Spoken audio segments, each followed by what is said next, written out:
Ciao Milanisti, it's your boy Kush in the Milan Corner. INVESTCORP versus Redbird, the Bahrainian fund has given an ultimatum to Milan. Take our offer or leave it. Redbird's managing director publicly claims you don't have to spend a lot in Europe to win. Is it possible? Can Nicolo Zaniolo actually become Milan's most expensive transfer ever? We got Divock Origi arriving in Milan and Franck Kessie with his farewell match. We got a lot of topics to cover, so I had to bring on Matt Santangelo to talk about this. So what's going on with the sale of Milan? So about a couple months ago, INVESTCORP reached out to Milan. They made an offer for about 1.18 billion.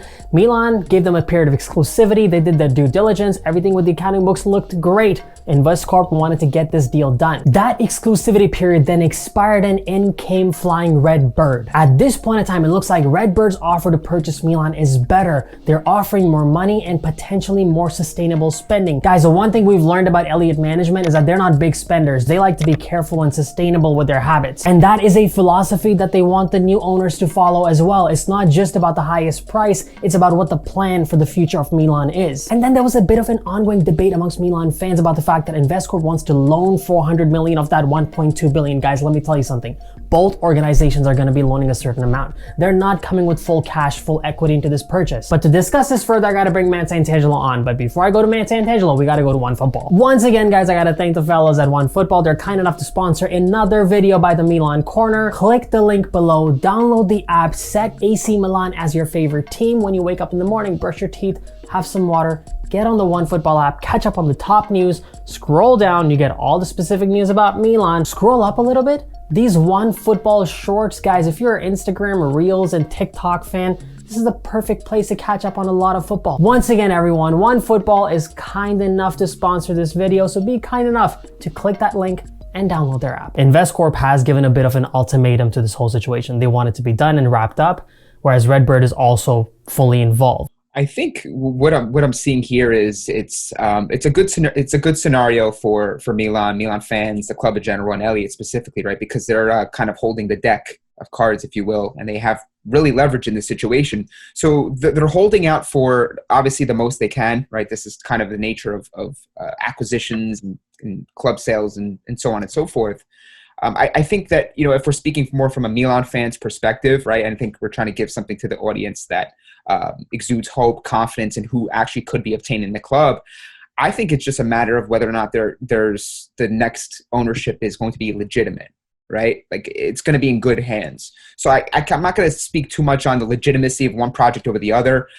This substantial amount of money is obviously there. So Milan are going to see a big injection of finances for the summer, which really bodes well. But I don't look too much into this. I think this is just more of a leverage situation for Elliott.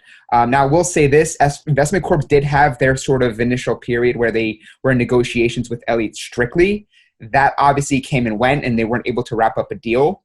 So I think now it's going to come down to whether or not maybe the size of the money up front and maybe the limitations as far as what the loan size could be. That's kind of where I see things going right now. I did notice that there was a degree of, with Elliott, was that they do want a sustainable plan as well. They don't just want somebody who's just giving the highest amount of money. They care about the club. They fixed the club from pretty much ruins. And now they want to hand it off to somebody who's going to carry it on in a sustainable manner. Which is kind of where the whole comment about, the Redbird, I think, general manager, he had a comment to make. So he said that we're convinced that in European football, you don't need to spend a lot of money to win. Now, obviously, this gets a lot of reaction from people because the mindset in football now is that a lot of money equals a lot of success, which partly is true, but I think it's a little bit of an incomplete thought. I actually agree with him when he says that. So if we look at Milan, the kind of team that they've been able to build on a sustainable way of using their funds, you look at the success that Leicester City got from a reasonable amount of spending compared to the other clubs in the Premier League. Then on the flip side, you look at someone like Manchester City. All the money spent, still no Champions League. PSG, all the money spent, still no Champions League for almost 10 years. So I think he's right. I think you can succeed without having to spend all the money. I think it's more about smart spending than it is about a lot of spending. I think, we've seen many examples of clubs just throwing cash at issues and hoping that solves the problem.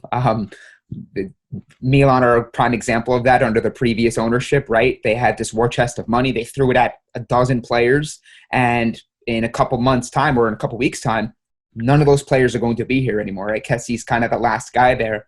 So I think we've seen firsthand under Elliott, under this management with Maldini, Mazzara, Moncada, the scouting side of things, how Milan can stretch their budget to get a player that they do really like. Fikayo Tomori was a prime example of that, right? 28 million. That's a good substantial amount of money that Milan really haven't seen themselves throw money at in the transfer market so recently. So I think it's more about having the money, yes, the availability, but also spending shrewdly. And I think even if Milan do get this acquisition sorted out and they do get this sort of war chest of cash, I still would like them to stay that sort of approach where they can say, hey, you know what? We truly do like Sven Botman. We think he could be a game changer in defense. Let's throw 30 million at him. Or, hey, we have a player here we do like for 40 million. You know what? He's a premium talent. Let's get him now before we wait, and his value skyrockets. So I would like to see them stick to that sort of shrewd market approach. I do think it is also important for these, like, a lot of fans to understand that throwing money at the problem is not the only solution. Like, the business side and the economics of these clubs matters. Look at what has happened with Barcelona. Look at what happened with Inter last season, all the players they had to sell. So that's all because it's reckless spending. So fans would have to recognize that there's a certain amount of revenue that comes in. You want your expenses to be less than your revenue. You can't always keep injecting cash as an owner into your club because it's not sustainable. No club will succeed for a long period of time. Look at someone like Bayern Munich. They've succeeded in the 90s, the 2000s, 2010s, and even 2020s are relevant. That's because they're smart spenders and they're generating enough revenue. So I think fans have to remember that, because I saw a lot of people say that, oh, no spending, no new owner. We don't want them. But at the same time, in order to generate more revenue, I think an important part that maybe a lot of people don't recognize is the importance of having your own stadium. So I don't know if you've been to Milan. I got a chance to go a few years ago. I saw the game. I went to the stadium, and man, that's like some old school stuff. It's falling apart. And you realize the importance of having that new stadium. So how important do you think every single ownership group is trying to fund that new stadium, get an approval on that? How important do you think the stadium in itself is for the success of the club? It's huge, right? It's you got to put into a different perspective, right? It's not just a hub for cash. I mean, you could speak to that and say, yeah, like we've seen firsthand what Juventus is able to do, and some of the other clubs across Europe when they have their own facilities, their own stadium where they recoup everything that comes in, the ticket sales, everything. They're not really paying off local government, which the San Siro is owned by the local government. And we know the red tape that has been blocking a lot of other clubs in Italy to get stadiums. Roma specifically, they've been going at it for years and they still can't quite get there yet. So I think having that home that's going to pretty much usher Milan into a new era under new ownership, with a very exciting project, I think is without question a must. I don't think we can continue to have San Siro be the stadium for us. I know people are going to have this nostalgic type attachment to it. You know, you said you've been there and you can feel like it's San Siro. It's magical. It's a special place. There's been so many great players that have walked through the year. We've seen so many great moments at that stadium, but you got to take sometimes that nostalgia out of it and literally step back and look at the business aspect and the business potential and the commercial aspects of having your own stadium and then the surrounding area, which is, I think, in play with this, the sort of renderings that we've seen, right? So I think that, it's worth mentioning too, right? Like when I went to see Milan Inter, the 3-0 game, 5 years ago, 6 years ago. And then a couple days later, I went to Juventus Stadium, and it's like night and day. They feel like completely different stadiums, and they're really not far from each other. So I think that it's pretty obvious that Milan need to get with the times, and they need to get a stadium that will sort of accommodate where they're looking to go forward. I think the whole process with the governments being involved, it's very similar to, there was the CEO of MasterCard, I think he said in an interview, is like, this was in reference to India. He said if you try to do business with China, they put out the red carpet. You try to do business with India, they put out the red tape. And I feel like that's pretty similar to what happens in Italy. Is like, just getting an approval on these things has been probably the biggest hurdle for a lot of these guys.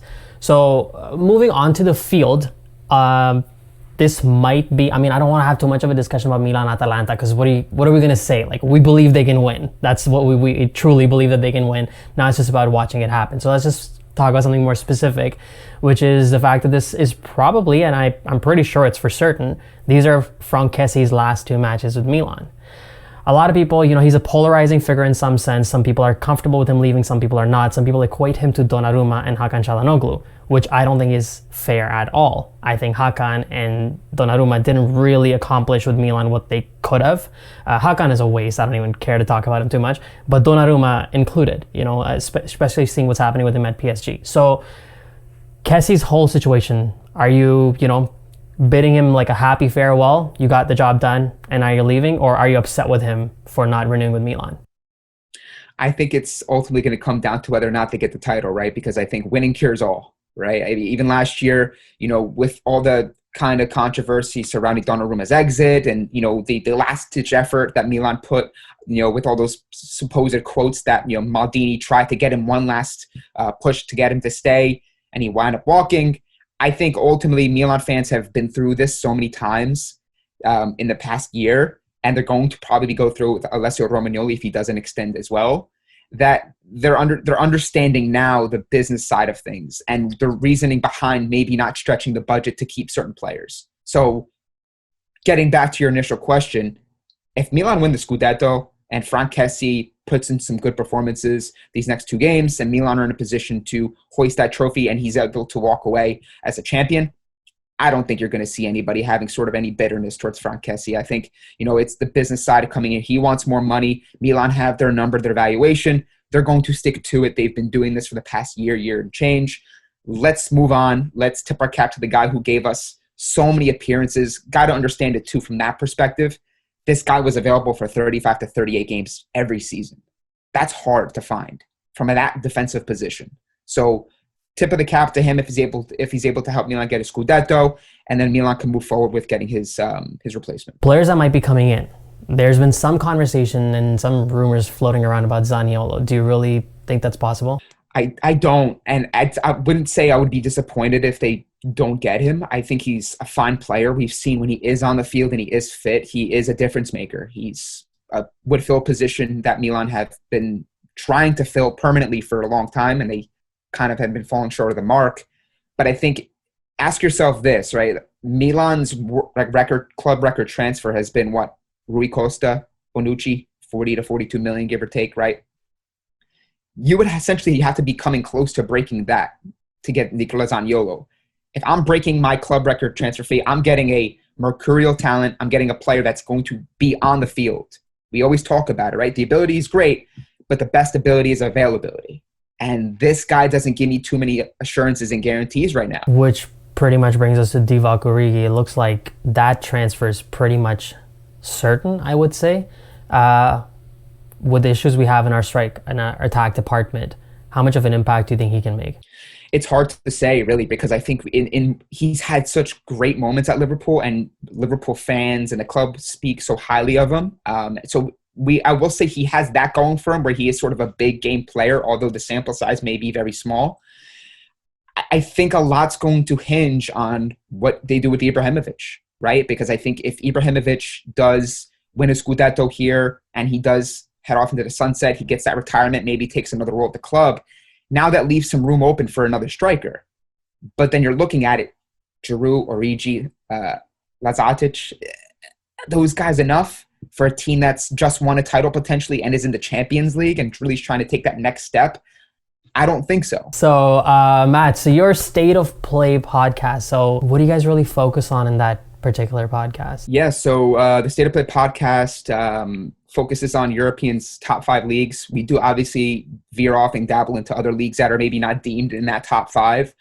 So we'll get guests on to talk about the Portuguese league, the Dutch leagues, things like that. But more or less, the rundown is typically focused in Premier League, Serie A, and with it being me and Martino, who are big Serie A Milan guys, and then also our other partner, Pet. He's a big Arsenal guy. So it's top 5 leagues plus Major League Soccer. We've had some great guests on there in the past. We're still rocking and rolling. I think we just wrapped up our 120th episode. So be sure to check us out. And as always, thank you to those who support us. There you have it, Milanisti. That's my conversation with Matt Santangelo. Make sure you guys follow him on State of Play Podcast. Make sure you follow him on Twitter. Links are all in the description. Guys, we got one match 3 points. Milan is 4 points away from the title. I'm not gonna predict anything. Let's see what surprise awaits us on Sunday afternoon. As always, Milanisti, make sure to hit that subscribe button if you haven't already. Hit the bell notification so you can watch the Milan Corner videos as soon as I upload them. Follow me on Instagram and on Twitter at the Milan Corner. And as always, Forza Milan, grazie mille e ciao tutti!